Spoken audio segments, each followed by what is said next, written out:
Today's story is fierce enough to raise the hair on your arms. Unfolding across a wind-scarred prairie where old lawmen and iron giants still fight for the last scraps of justice.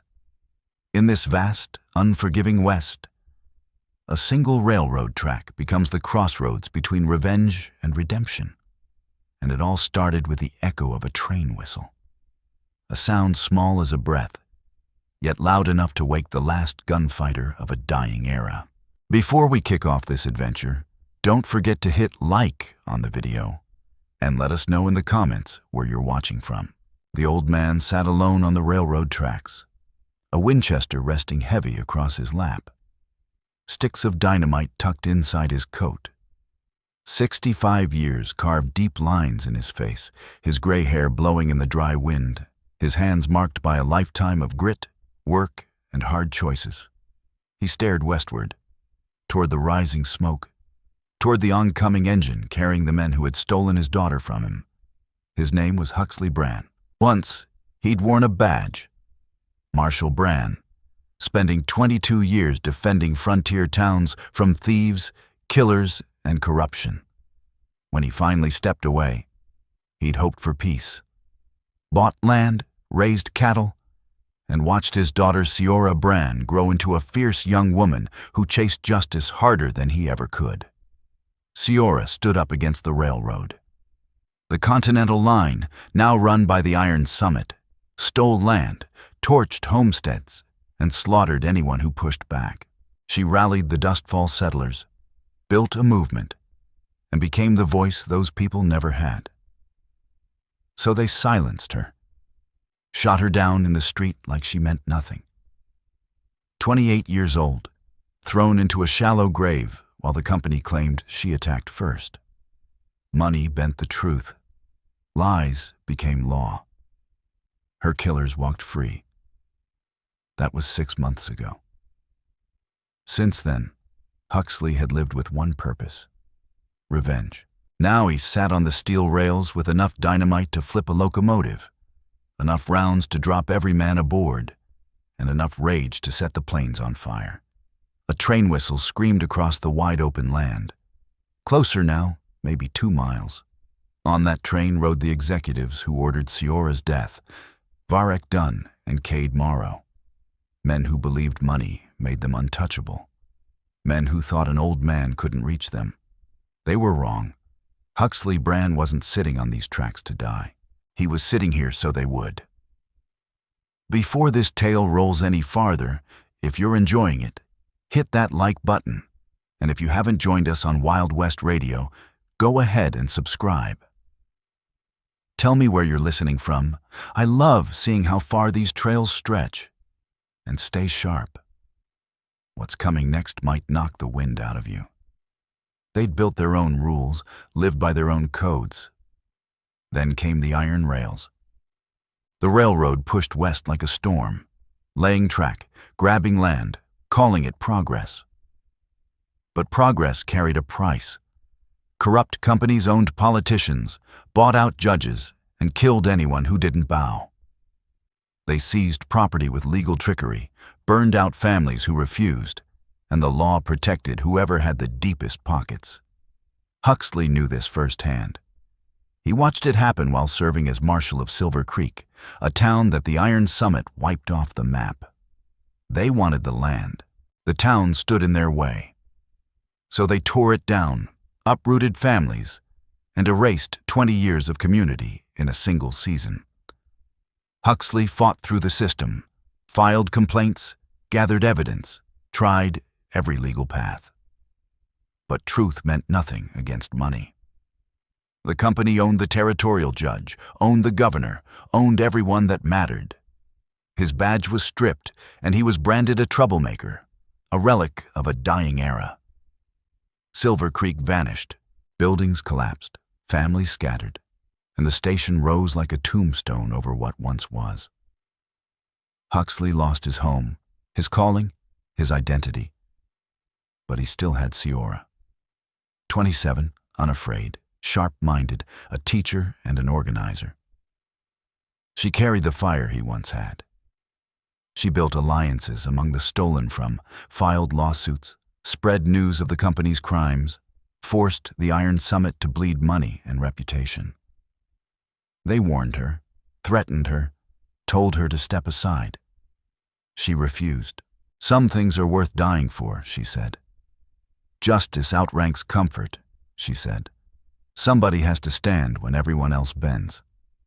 On March 15, 1888, they shot her in broad daylight. Cade Morrow pulled the trigger. Varek Dunn gave the order. Both men walked away clean. Self-defense, they claimed. Lies wrapped in money. Huxley's world cracked apart. For 3 days after the trial, he sat beside Siora's grave. No food, no sleep, just him, his Winchester, a bottle, and the stone marker reading Huxley Brann, 1860-1888. She fought for justice. 28 years gone, murdered, no justice. On the 4th day, something in him died. What remained was cold, steady, and unbreakable. He walked home and began to plan. He studied train schedules, guard rotations, routes through the plains. Once each month, executives traveled the Continental Express from Denver to Seattle. Varek Dunn, Cade Morrow, and members of the Iron Summit, protected by the rail guard line, moving across empty Montana country where a lone man could stage an ambush, no law could stop. Huxley prepared. Dynamite, 20 sticks, buried under the track, wired to a detonator. Enough force to rip the engine apart and hurl executives from their seats. Rifles cached in 3 positions, each loaded and ready. If the dynamite failed, he had backup. If the guards survived, he would fight. If he fell, he'd fall with them, ensuring Siora's murder did not go unpaid.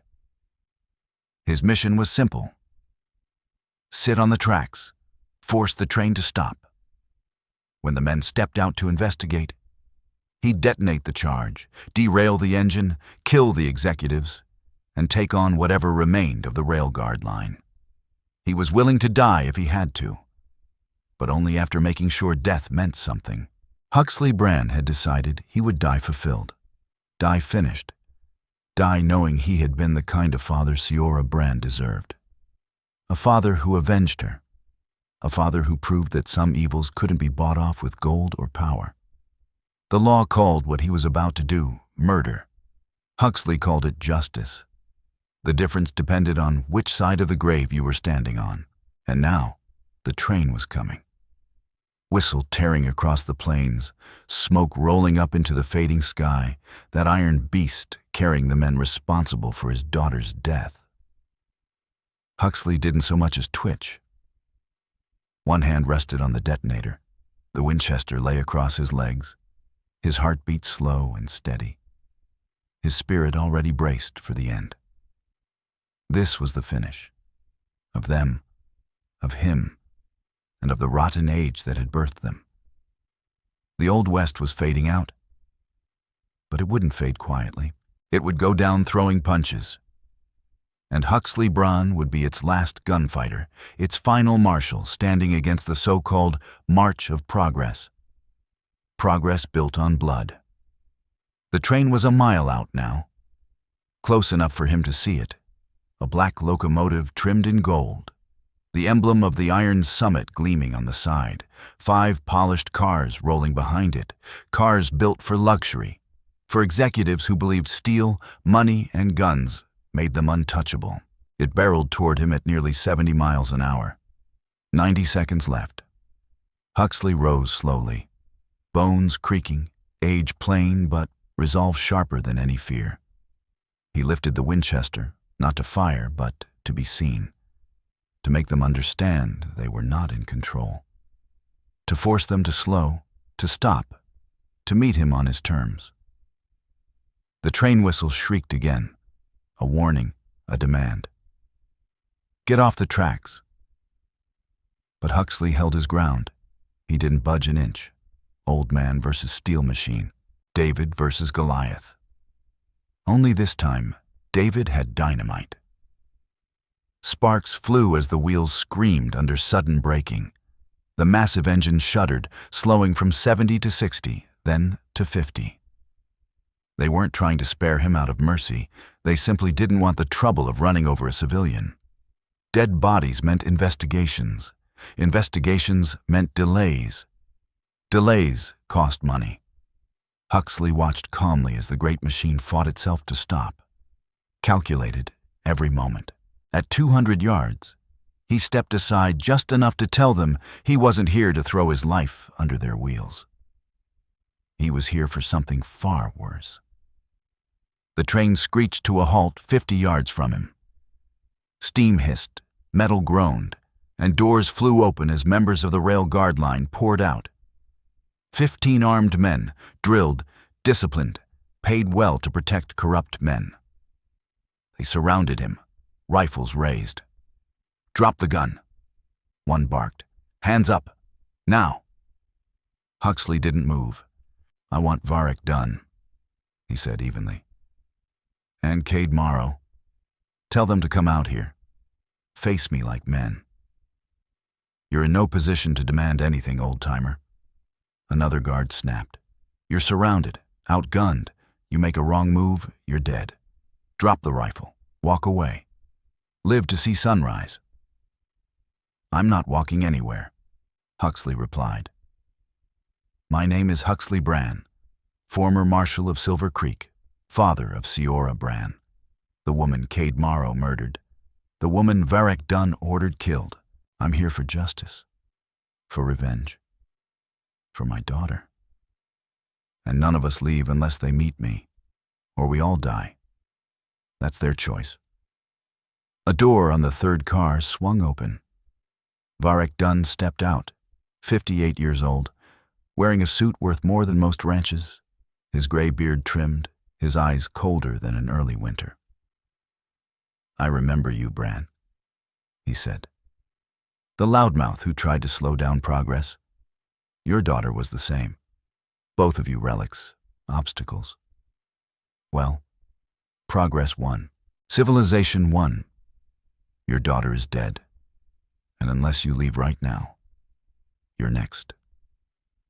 Huxley stared straight at him. At the man who signed Siora's death. At the businessman who bought justice and sold lies.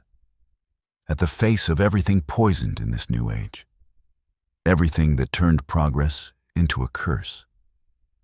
"You killed my daughter," Huxley said quietly. His voice carried more steel than the rails beneath him.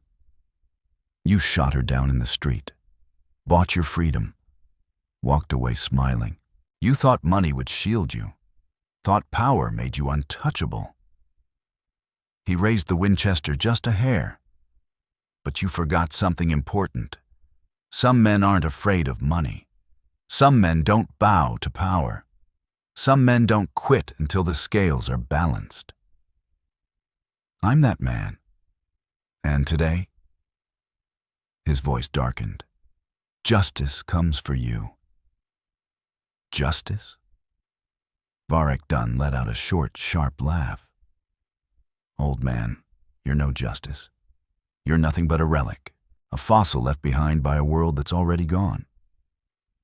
He stepped closer, voice dripping with contempt. "The Old West is dead.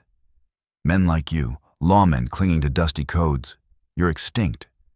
Your rules mean nothing now. Money is the law. Power is justice.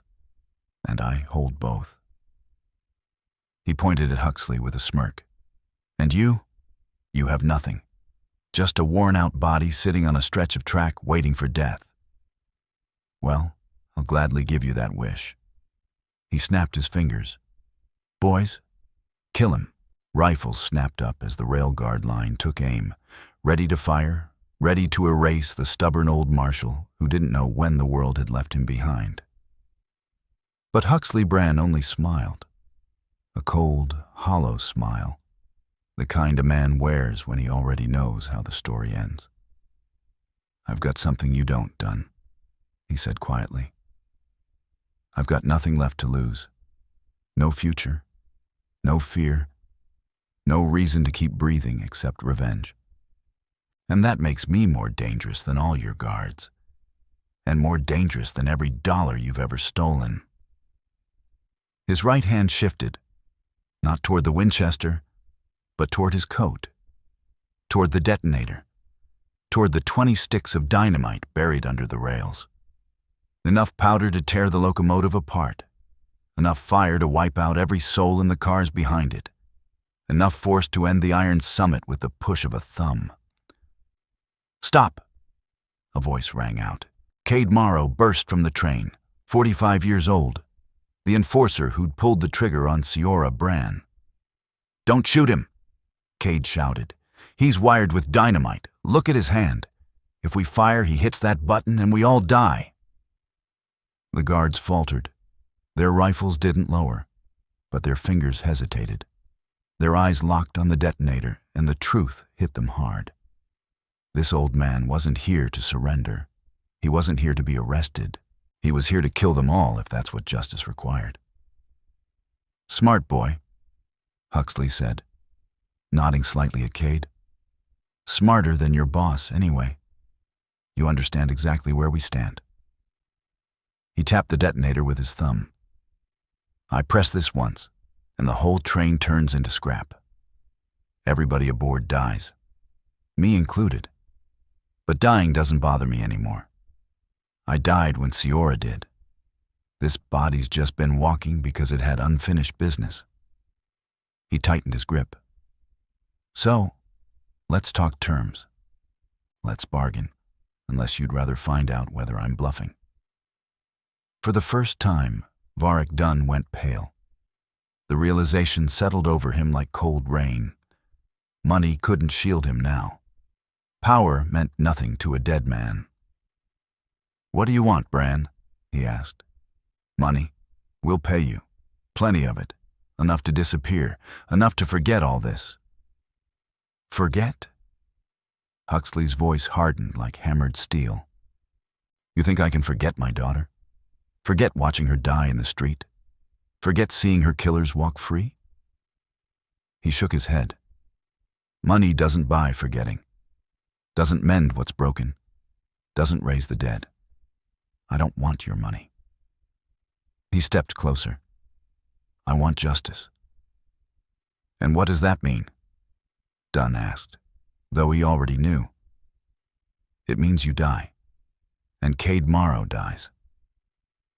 Dunn's voice rose.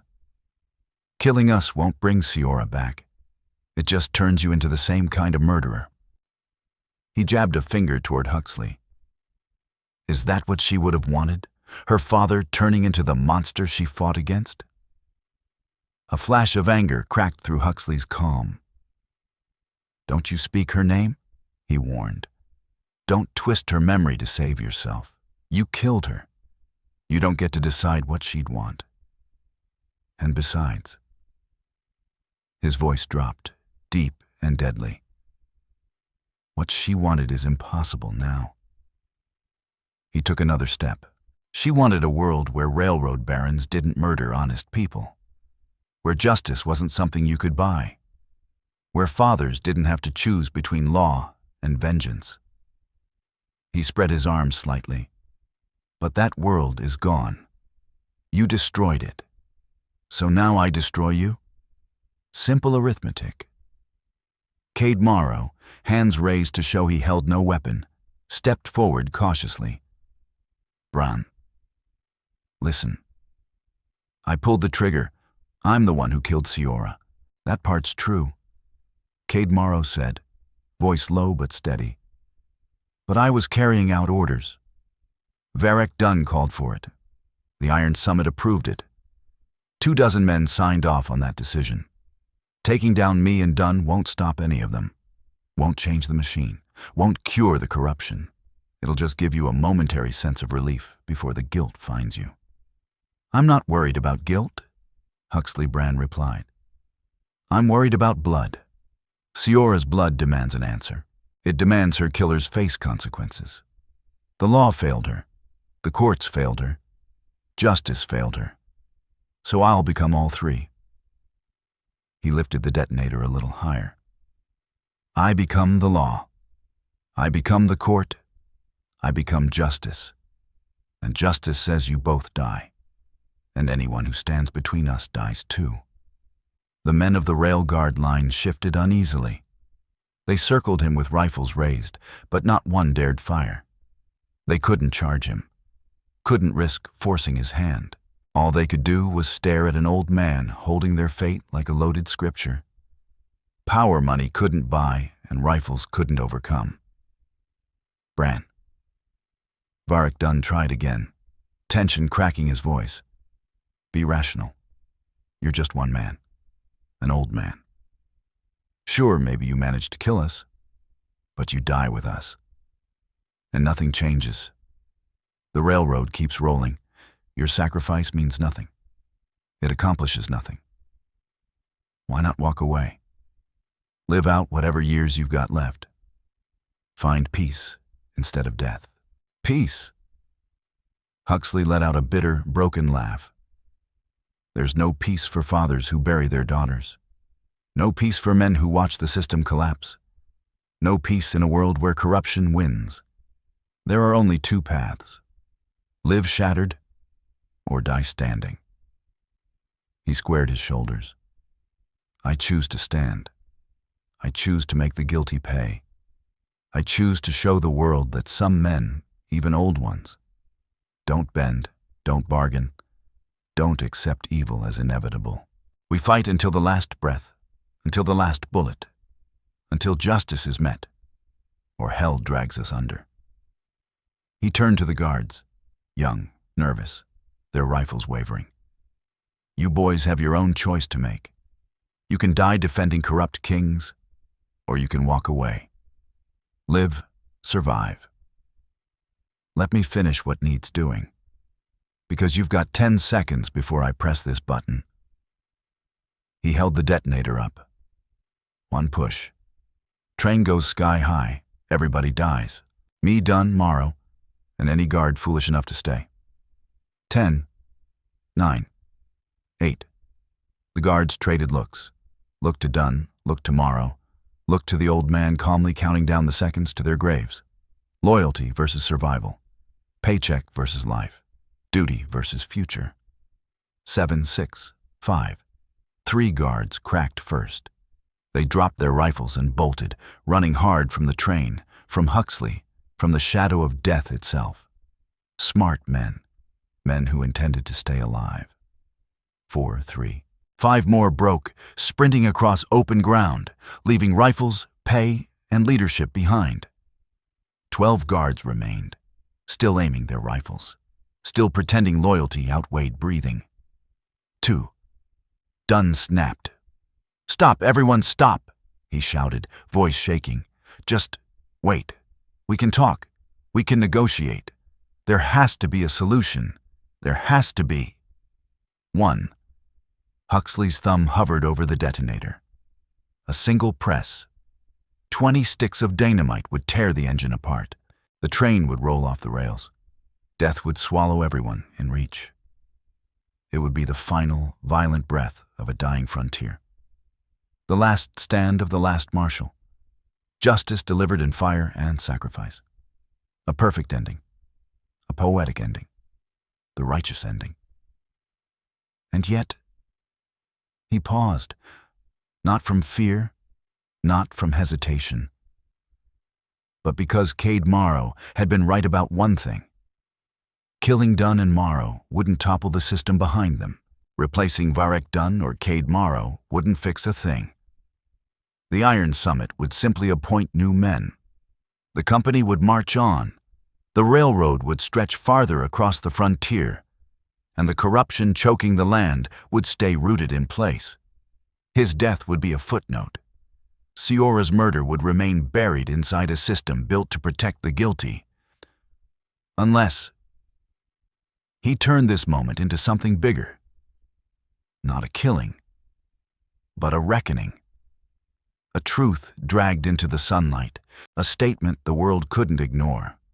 Expose them, reveal everything. Use this standoff, this spot on the tracks, this audience of guards, to lay bare what the Iron Summit really was.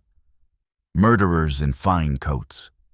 criminals hiding behind lawyers, evil disguised as progress. Huxley eased his thumb, not removing it from the detonator, but suspending it. "I'll make you an offer," he said. "One chance, only one." Dunn and Morrow froze. "You confess. Right here, right now," Huxley continued, "in front of your own men, in front of witnesses who can't be bought. You admit you ordered Siora Brann killed. You admit you murdered protesters from the Red Wind stand. You admit you stole land from the Dust Falls settlers. You admit everything." His voice sharpened. "I write it all down. Your guards sign it as witnesses. Then I let you live.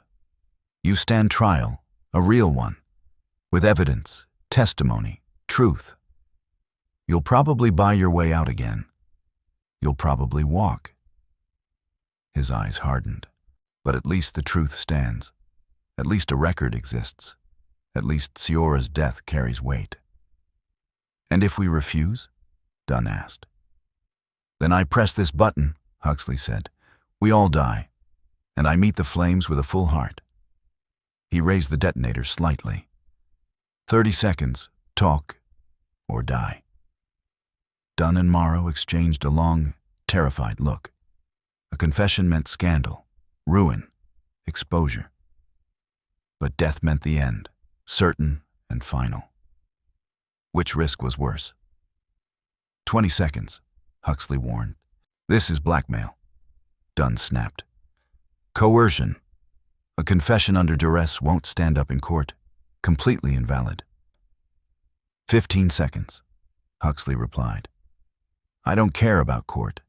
I care about truth being spoken out loud. I care about your men hearing it. I care about witnesses remembering. Your confession may not convict you, but it'll stain you, drag you down, cost you, make people question you, resist you. That's enough." 10 seconds. Cade Morrow cracked first. "Fine," he said, voice trembling. "I'll confess. I shot Siora Brann. Pulled the trigger myself. Varek Dunn ordered it. The Iron Summit approved it. We've killed 17 protesters, burned 43 homesteads, bribed judges, bribed half the territorial government. Everything you suspected is true. You satisfied now?" "Write it," Huxley said. "Names, dates, every crime, then sign it." Dunn looked sick, ashen, defeated. He understood what Morrow had just done. Shattered their polished image, exposed their empire, ripped the mask from their corruption. But what choice was left? Die with pride or live disgraced? Life, even poisoned life, was still life. "All right," Dunn said finally, broken. "We'll write it. But hear me, Brann." His voice turned cold again. "This doesn't end here. Even with a confession, even with witnesses, even if the truth spreads, we still have lawyers. We still have money. We still have power. We'll fight this, and we'll win. We always win. You're only delaying the inevitable, only dying slower instead of fast." "Maybe," Huxley murmured. "But Siora always believed truth mattered. She said exposing evil is a victory, even when evil survives. She said light hurts darkness, even when darkness stays standing. She had believed in truth. She had died for it. And Huxley intended to honor that. Honor Siora Brann, even if it meant letting these men walk away with breath still in their lungs." Varek Dunn reached back into the train and returned with paper and a pen. "Start writing," Huxley ordered. "All of it. Names, dates, crimes, every rotten thing you've done." Dunn began to write. Slow at first, then faster, the fear pushing ink across the page. He wrote down everything Cade Morrow had confessed and far more. An indictment crafted by his own hand, a written record that shattered the empire he had spent decades building. He was destroying himself just to stay alive. When he finally finished, He held out 5 full pages, handwritten, specific, damning. The 12 remaining men of the rail guard line stepped forward one by one, signing as witnesses. Each signature a nail in the Iron Summit's coffin. Huxley folded the confession carefully and slid it into his coat, right beside the detonator. "I'll be keeping this," he said, "and I'll be printing it. Every newspaper, including the Western Clarion, every judge, every lawman, every politician in Montana will read your sins out loud. Your crimes will get daylight. Your corruption will bleed.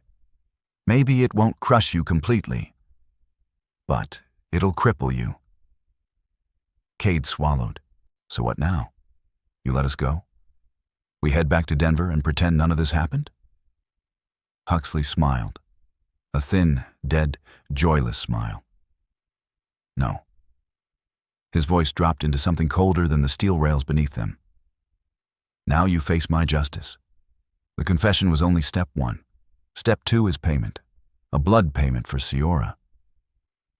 His hand moved, fast, impossibly fast for a man his age, past the detonator and straight to the Winchester. He raised the rifle and leveled it. Not at the guards, but at Cade Morrow, the man who had fired the shot that stole his daughter's life. "You murdered my girl," Huxley said. "Words don't wipe that clean. Confession doesn't buy forgiveness. Blood calls for blood. Life for life. You took Siora. I take you. That's justice." "Wait," Cade cried, stumbling back. "You promised. You said if we confessed." "I said I'd let Dunn live if you confessed," Huxley corrected calmly. "He signed first, but you pulled the trigger. You're not the same. You're the killer. And killers hang. Everyone knows that." Dunn panicked. "Guards, do something. Shoot him. He's about to kill Morrow." The 12 guards lifted their rifles, aimed squarely at Huxley, but none pulled the trigger, because his other hand still held the detonator. One squeeze, and everyone standing there would be blown apart. "You can't stop me," Huxley said. "If you shoot, I press the button. We all die. If you don't shoot, I kill Cade. And then I press the button anyway. Everyone dies. The only way anyone lives is if Dunn orders you to stand down, if he sacrifices one man to save 13. He tilted his head at Dunn. "Cold math, isn't it? 1 corpse instead of 13. Simple choice." Varric Dunn went chalk white. Realization tore across his face like a blade. Huxley was forcing him to order the execution of his own enforcer, forcing him to become a killer himself. "You're a monster, Brann," Dunn whispered. "You're making me choose. You're making me part of this. You're turning me into what you are." Huxley cut him off sharply. "What we all are. Murderers. You, me, Cade, every last man here. Only difference is, I'm honest about it." He sighted down the Winchester. "Choose, Dunn. Cade dies and you live, or everyone dies." 5 seconds. 4. 3. "Stand down," Varric Dunn breathed. Then louder, hollow, defeated. "Stand down. Lower your weapons. Let him fire." The rifles of the rail guard line sank toward the dirt. Some looked stunned, some sickened, all horrified. They watched their employer offer up his own enforcer like livestock at a slaughter pen, evil eating its own to survive. Cade Morrow stared at Dunn, disbelief cutting through him like cold iron. "You're letting him kill me? After everything? After 20 years? After all I've done for you?" "You're being sacrificed," Dunn said quietly, without a hint of remorse. "But he's right. 1 death beats 13. You'd make the same call. It's just business." Cade broke, tears sliding down his face. "Please, don't let him do this. Please, I was following orders. I didn't want to. Please, I have family. I have kids. "So did I," Huxley Brann said. "I had a daughter, and you put her in the ground." He steadied the Winchester. "Now I put you down. Tell Siora, I'm coming for hell next." He pulled the trigger. The Winchester cracked like thunder rolling down a canyon. Cade's head snapped back, his body collapsing in a spray of red. Justice delivered. Blood debt collected. A father's sentence carried out. Huxley stared at the corpse, at the pooling blood, the stillness, the price paid. There was no triumph inside him. No peace. Revenge felt as empty as a dry well. Siora was still gone. The world still rotten. Progress still bought with blood. But at least one murderer had answered for his sins. Huxley turned to Dunn. "You get to live, like I promised. But you carry this with you. You carry that you handed Morrow over. That you chose your own skin over loyalty. That you're a coward and a killer. Both." He took a step closer. "Live knowing your empire is cracked open. Live knowing Siora Brann's death cost you something. Live knowing the truth finally clawed its way into daylight." Dunn stood speechless, staring at the body he had traded to save himself, his face twisted with the weight of survival. Huxley looked to the remaining 12 guards. "You boys are free. Go, walk away. Find better work, better men to follow. You ain't criminals, just men who ended up working for some." He nodded toward them. "Learn from this. Tell folks what you saw. Make sure the truth spreads. Make sure Siora's story gets told. Make sure what the Iron Summit done doesn't stay buried." The guards nodded, shaken but grateful. They had witnessed something heavy, something that mattered, and they knew they would speak of it. Spread it, carry it. Maybe it would change something. Maybe exposing darkness weakened it. Maybe shining light mattered, even if the darkness stayed thick. Siora had believed that. Huxley decided he did too. He stepped back from the train, detonator still clenched in hand. "I'm leaving now," he said.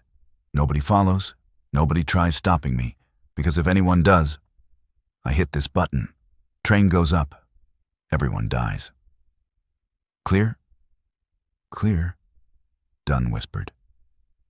Huxley backed away. 20 yards, 30, 50, never taking his eyes off them. 100 yards, 200, far enough for safety, far enough for choice. Huxley Brann stopped walking, turned back toward the iron beast behind him. The Continental Express, the shining emblem of the Iron Summit's progress, the rolling monument built on graves and stolen land. And he made his choice. He pressed the detonator. The dynamite roared to life, 20 sticks erupting in perfect unison. The railbed shuddered, steel warped like hot taffy. The ground rippled beneath the blast. The engine lurched off the tracks, screaming as metal buckled. Cars toppled, twisted, folded into the dirt. The great iron monster died in a cloud of fire and dust. But no one died, because Huxley had placed every charge with precision to wreck the train, not the people, to carve a message into the earth, not a massacre. Even in vengeance, he left one line uncrossed. Even in his fury, he kept a sliver of mercy alive. The railguard line and Varek Dunn crawled from the wreckage, bruised, shaken, breathing, and they watched the old man walk away from the burning ruin. Winchester in one hand, empty detonator in the other. The folded confession tucked inside his coat. He walked toward the sinking sun, toward whatever end he carved out for himself. The last gunfighter. The final marshal of a dying West. A man who refused to bow, even at the twilight of his years. He would fight until the breath left his chest, until justice was done, or until the dirt claimed him and Siora could finally rest, knowing he had tried. Even if trying brought no peace, even if vengeance healed nothing, even if triumph felt hollow. Trying still mattered. Trying had to be enough. Huxley Brann walked 15 miles before stopping. He made camp in a narrow canyon, lit a small fire, and brewed bitter coffee. With the flames dancing, he unfolded Dunn's confession. Every crime, every killing, every theft, every line of rot within the iron summit laid bare in ink. Then he took out fresh pages and wrote his own truth. Siora's death, his rage, the standoff, Cade Morrow's fate, the explosion, and the choices he made without excuse. Just truth. Just legacy. When he finished, he sealed both accounts, his and Varric Dunn's, inside oilskin. Protected from weather. Protected for history. Tomorrow he would ride to the nearest press office, the Western Clarion, and lay the whole story before them. Tell them to publish it, to send it across Montana, to drag corruption into daylight, to make Siora's death echo beyond grief. Maybe it would not topple the Iron Summit. Maybe evil would endure. But even a wounded beast bleeds. After that, he would ride to Siora's grave. Sit with her. Tell her everything. Tell her he was sorry. For crossing the line she never would. For choosing blood when she would have chosen something better. Ask for forgiveness he did not deserve. But knew she would offer. Because she was Siora. Then he would wait. For the law. For the reckoning. For whatever price the world demanded next. Because killing Cade Morrow had been killing, legal in spirit, justified in motive. But killing all the same. And the law would come. Sooner or later. Maybe territorial marshals. Maybe Pinkerton men.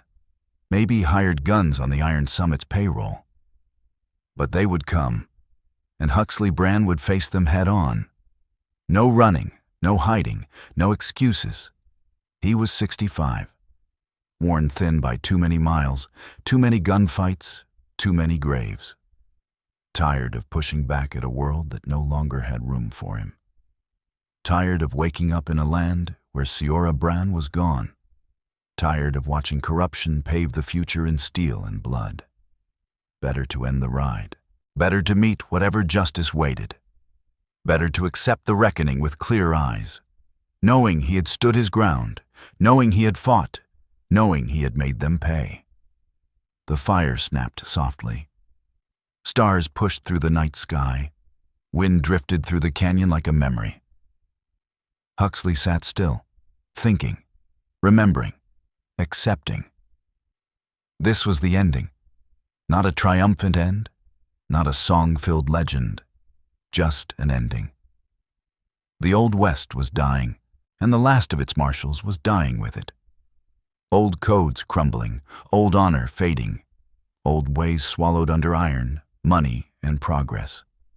Civilization wearing the mask of decency while feeding on lives like Siora's. But she had fought. And he had fought.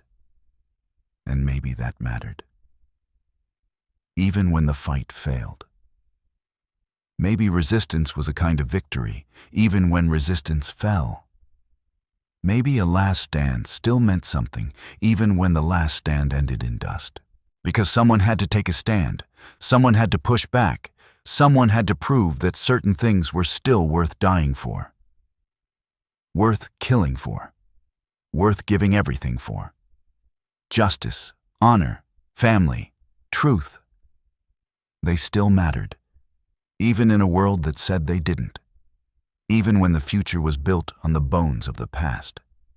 Huxley Brann had lived by those things. He had fought for them. He had bled for them. And now he would die for them. The final gunfighter. The last marshal standing at the edge of a fading frontier. Not surrendering. Still fighting. Right until the curtain dropped. 3 days later, the marshals arrived. 5 men on horseback. Led by a familiar figure. Marshal Renlock Hale. The same lawman who had once recruited Huxley back in the old days. Renlock Hale understood last stands. He understood old men holding the line against the oncoming tide. He understood final bursts of violence delivered in defiance of progress. They found Huxley sitting beside Siora's grave, quiet, waiting. His Winchester leaned beside him, not raised, not threatening, just an old companion keeping him company. "Huxley Brann," Renlock Hale called out, not hostile, just weary. "I'm here to take you in, on charges of murder, destruction of property, terrorism they're calling it." The Iron Summit filed the complaint. Judge Orrin Pike signed the warrant. "You have to come with me." "I know," Huxley said. "I've been waiting." "Are you expecting Denver?" Hale asked. "Trial? Prison? A rope?" "That depends," Hale continued, "on whether you resist, whether you fight, whether this goes easy or hard. So what's it gonna be?" Huxley rose slowly, bones popping like dry twigs. 65 years visible in every movement. "I'm worn out," he said. "Done. I killed Cade Morrow. I wrecked their train. I did what I set out to do. Now I face whatever comes next. Take me. Try me.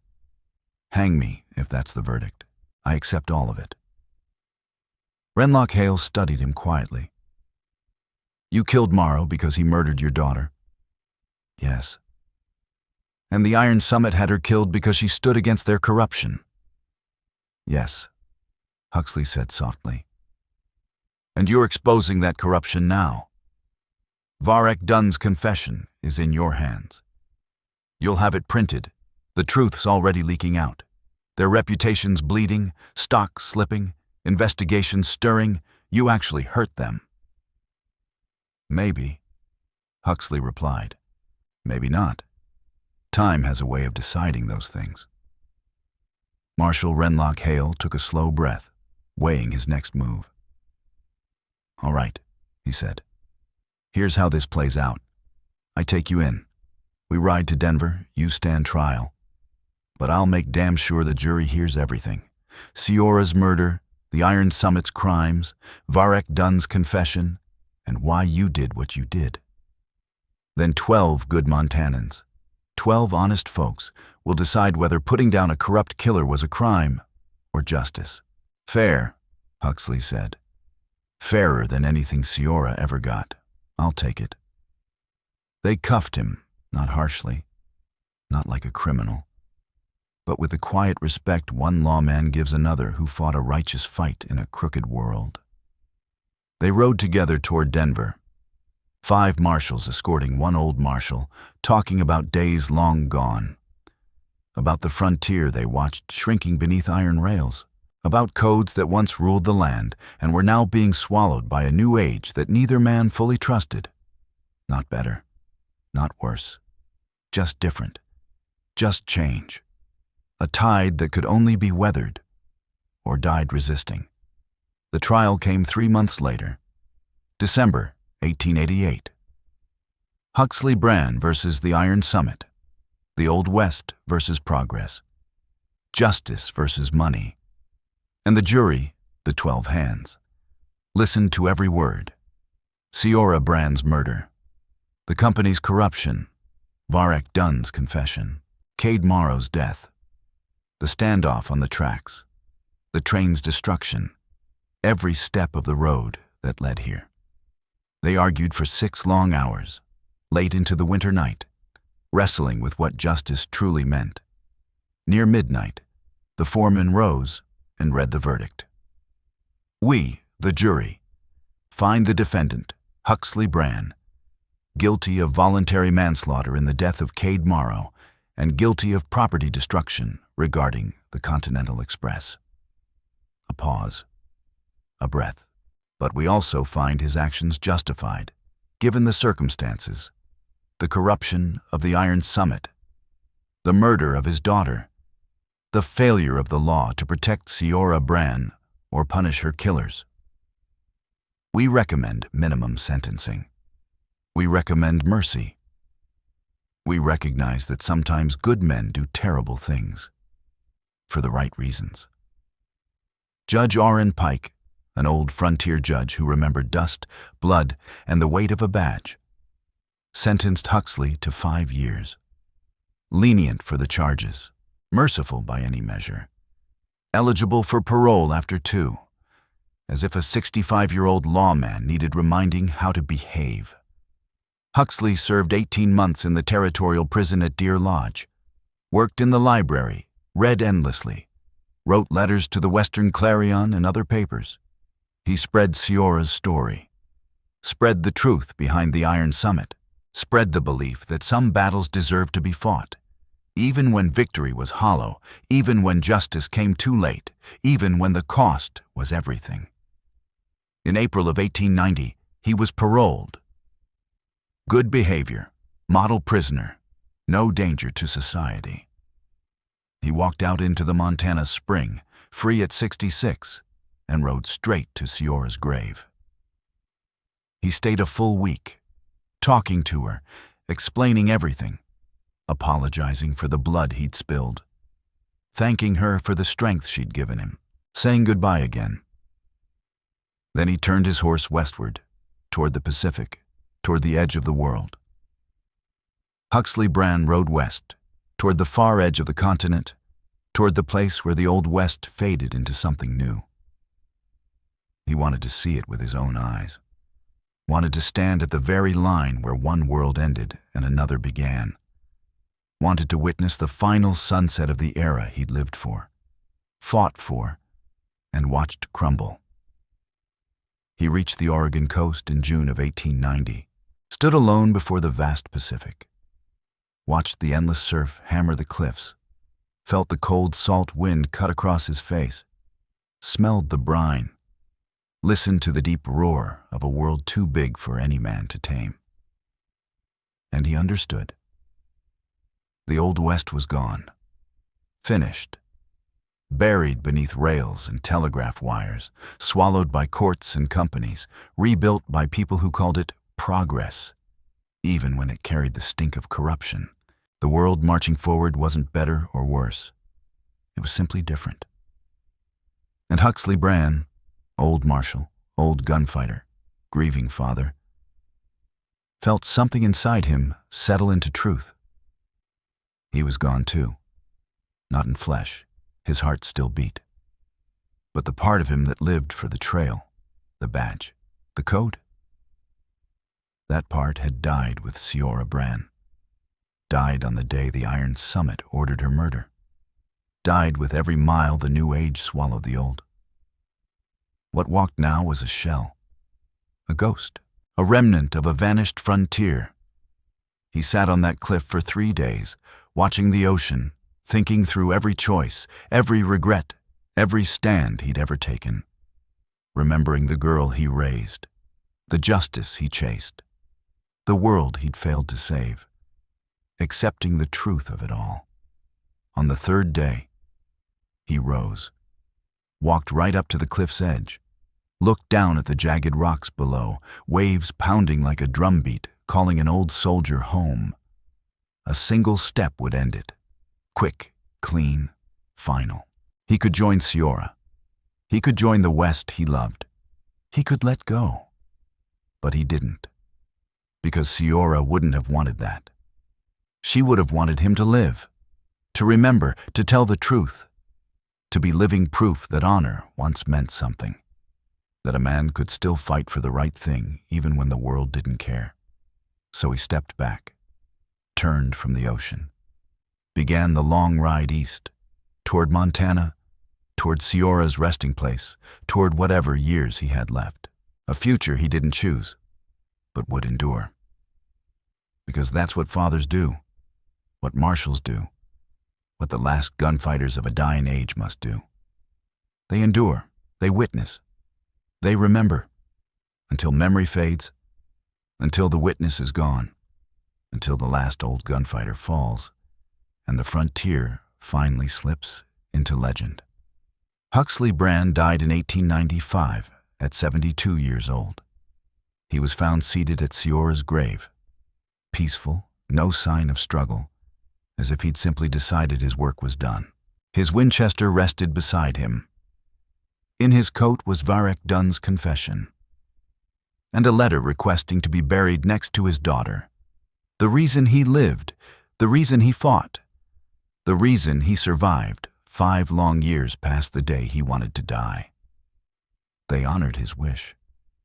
The funeral was small, maybe 20 souls, mostly old-timers, former marshals, trail-worn gunfighters, weathered men who still remembered when the West bucked wild and justice rode on horseback. They shared stories, paid respects, and rode back to their lives, what little remained of them. The newspapers covered his death, called him the last gunfighter, the final marshal of the Old West. They told Siora's story, told his story, told how the corruption of the Iron Summit had been exposed, how their stock collapsed, how investigators uncovered evidence of 17 murders, 43 burned homesteads, 12 bribed judges, how Varek Dunn resigned in disgrace, how the company paid millions in settlements, how, though the world didn't change completely, something changed. And they told how Huxley Brann stood on those tracks, facing the weight of a changing world with dynamite in one hand and justice in the other. How he forced a reckoning, how he met death eye to eye, how he fought, how he killed, how he survived. They wrote of how he endured, how he kept standing when most men would have folded, how he bore witness when the world moved on without him, how a single life, flawed, weathered, battle-scarred, still managed to matter. Huxley Brann wasn't a perfect man. He wasn't a legend carved from marble or a hero spun from fairy tales. He wasn't saint nor savior. He was simply a father who loved his daughter, a marshal who pushed back against corruption, an old-timer who refused to kneel when the world demanded it. He chose to fight even when the fight seemed useless. Even when the cost gutted him, even when the victory rang hollow and survival tasted like grief. Even when every mile he walked reminded him of what the world had taken. But he fought anyway. And Siora Brann would have been proud of that. Maybe that pride, imagined or real, was enough. Maybe fighting itself was the victory. Even when the battle ended in loss, even when the last stand failed, maybe resistance meant something, even when the man resisting fell. Because someone had to stand. Someone had to say no farther. Someone had to bleed so the truth could breathe. Some things were worth the price, worth the struggle, worth the heartache and the blood spilled on dry earth. Justice, honor, family, truth. These things mattered. Back then, right now, and long after dust covers every name carved on a stone.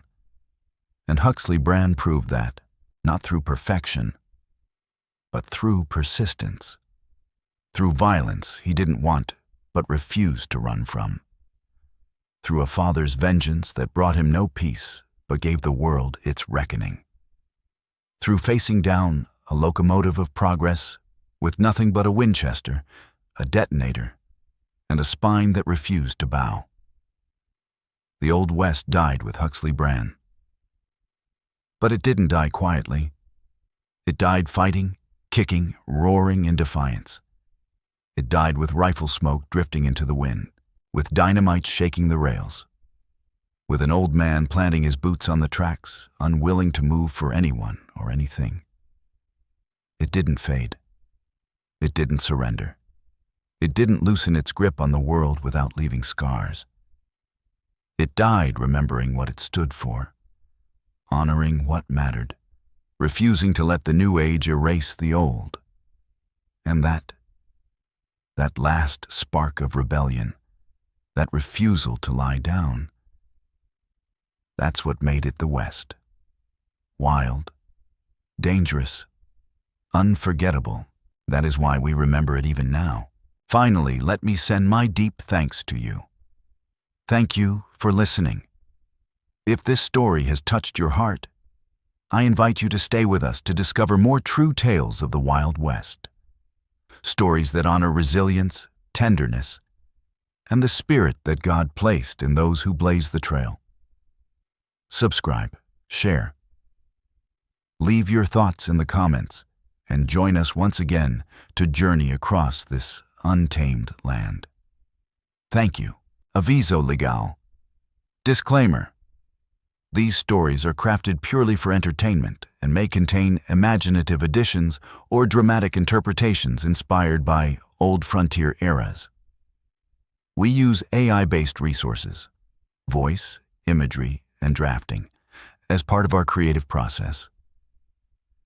But every final detail is carefully reviewed and shaped by human effort to preserve emotional depth and authenticity. We strictly follow YouTube's rules regarding AI-generated content and refrain from deepfakes, altered identities, or misleading representations. All images, sounds, and related materials are lawfully obtained. Please do not reuse, modify, or distribute any portion of this content without written permission. Thank you for valuing creativity, respect, and original work.